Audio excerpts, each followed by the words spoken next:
మనం ప్రేమ కలిగి ఉండాలమ్మా. అందరిని ప్రేమించేవారుగా ఉండాలి. మరి అంత మాత్రమే కాదు, నీకు బలహీనతలు వచ్చినాయా? అయితే నువ్వెక్కడికి రావాలి? దేవుని మందిరానికి రావాలి. వస్తే గనుక దేవుని వాక్యం వింటే నీకు స్వస్థత కలుగుద్దమ్మా, ఆరోగ్యం వస్తుందమ్మా, దేవుడు నీ పాపాలు క్షమిస్తాడమ్మా, నీకు రక్షణ ఇస్తాడమ్మా అని చెప్పి మనం ఏం చేయాలి? వాళ్ళని దేవుని యొద్దకు నడిపించవలసిన వారంగా ఉన్నామంట ఈ 15 సంవత్సరాల్లో. కానీ అలాగ ఉండాల్సిన మనం ఎలా ఉన్నామంట ఇప్పుడు? ఎలా ఉన్నామంట? బోధకులుగా ఉండాల్సిన మనం ఎలా ఉన్నామంట? దేవోక్తులలో మొదటి మూల పాఠములను ఒకడు మీకు మరలా బోధింపవలసి వచ్చాను. అలా ఉండకుండా ఏం చేస్తున్నారు మీరు? కపటంతో ఉంటున్నారు, ఈర్ష్యతో ఉంటున్నారు, ద్వేషముతో ఉంటున్నారు, అసూయతో ఉంటున్నారు, వేషధారణ కలిగి ఉన్నారు. కానీ అలా ఉండకూడదు. అలా ఉన్నప్పుడంట మనం మరి 15 సంవత్సరాల వాక్యం విన్నా, 15 సంవత్సరాలైనా బాప్తీసం తీసుకుని, 20 సంవత్సరాలైనా నువ్వు బూతులు తిడతా, కపటంతో ఉంటా, వేషధారణతో ఉంటే నీకన్నా వెనకాల వచ్చినోళ్ళంట, ఇదేంటి ఈ అమ్మాయి ఇన్ని సంవత్సరాలైంది, దేవుని నమ్ముకుంది, బాప్తీసం తీసుకుంది, ఇదేంటి బూతులు తిడుతుంది అని చెప్పి నీకన్నా వెనకొచ్చినోళ్ళు నిన్ను అనుకుంటున్నారంట. అదేంటమ్మా అలా వెళ్ళేవేంటని వేరొకరు నిన్ను అడుగుతూ ఉన్నారంట. అంటే వాళ్ళకి చెప్పాల్సి నువ్వు వాళ్ళతో నువ్వు చెప్పించుకుంటున్నావు. నువ్వు ఎదిగావా? లేకపోతే వెనక్కి దిగజారిపోయావా? నువ్వు చెప్పించుకుంటూ ఉన్నావంటే వేరొకరితో నీ స్థితిలో నీవు ఎదగలేదు. దేవుని వాక్యం అంటుంది, మీరు ఎదుగు నిమిత్తము ఆ పాలను అపేక్షించండి అని చెప్తుంది దేవుని వాక్యం.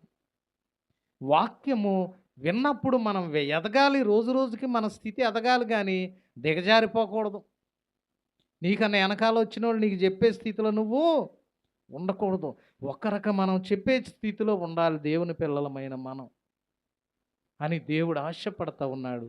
కానీ మనమేం చేస్తున్నాము? కోపంతో, అసూయతో, ద్వేషంతో, ఈర్ష్యతో, కపటంతో, కక్షలతో, భేదాలు పెట్టుకుని, వేషధారణతో ఒకరితో చెప్పించుకుంటున్నామంట. మరి అలా చెప్పించుకున్నప్పుడు దేవుడు సంతోషిస్తాడా? నీ విషయంలో దేవుడు సంతోషిస్తున్నాడా? బాధపడుతున్నాడా? మూల పాఠాల్లోకి వెళ్ళారంట. 15 సంవత్సరాలు చదివినోడు ఏ క్లాసులో ఉండాలి? 10th క్లాసులో ఉండాలి. వాడు ఎల్కేజీ వాళ్ళకి చెప్పాలి,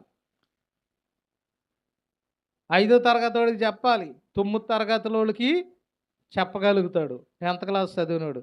కానీ వీడు 10th చదివాడంట, కానీ ఎవరితో చెప్పించుకుంటున్నాడు? ఎల్కేజీ వాడితో. అలా ఉంది మన విశ్వాసం అని చెప్పి దేవుడు అంటున్నాడు. అంటే విశ్వాసి రోజు రోజుకి ఎదగాలి, కానీ స్థితి దిగజారిపోకూడదని చెప్పి దేవుని వాక్యము తెలియచేస్తూ ఉంది. అందుకే దేవుడు అంటున్నాడు, దప్పికొనిన వారలారా నా యొద్దకు. ఆయన దగ్గర ఏముంది? జీవజలాన్ని ఇస్తాడు ఆయన. అది తాగితే మనకు మరలా దప్పిక రాదు.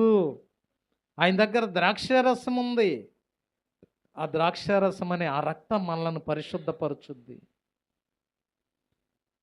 ఆయన దగ్గర పాలు అనేటటువంటి శక్తి కలిగిన వాక్యం ఉంది. అంటే ఈ వాక్యములో శక్తి ఉందండి. పాలు దేనికి సాదృశ్యము? శక్తికి సాదృశ్యము. మనల్ని పెంచే శక్తి ఆ పాలల్లో ఉంది. నీవు ఎదుగుదలకు తోడ్పడే శక్తి ఆ పాలల్లో ఉంది.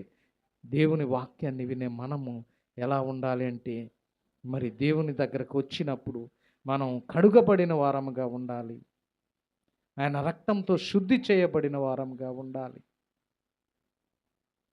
అంత మాత్రమే కాకుండా ఆ పాలను తాగుతూ దినదినము మనం ఆత్మీయ స్థితిలో పెరిగే వారముగా ఉన్నప్పుడు దేవుడు సంతోషిస్తాడే తప్ప, మరి దినదినం మన స్థితి దిగజారిపోయి మనకన్నా వెనకాల వచ్చిన వాళ్ళు మనకు చెప్పే స్థితిలో మనము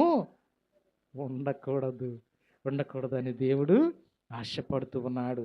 విశ్వాసంలో సీనియర్వే కావచ్చు, బాప్తిసం తీసుకుని ఎక్కువ సంవత్సరాలు అయ్యే ఉండొచ్చు, కానీ నీవు చెప్పే స్థితిలో ఉన్నావా? చెప్పించుకునే స్థితిలో ఉన్నావా? ఏ స్థితిలో ఉన్నావు? ఏ స్థితిలో ఉన్నావని చెప్పి ఈ మధ్యాహ్న కాల సమయంలో నా దేవుడు నిన్ను అడుగుతూ ఉన్నాడు. వాక్యాన్ని వింటున్న దేవుని బిడ్డ,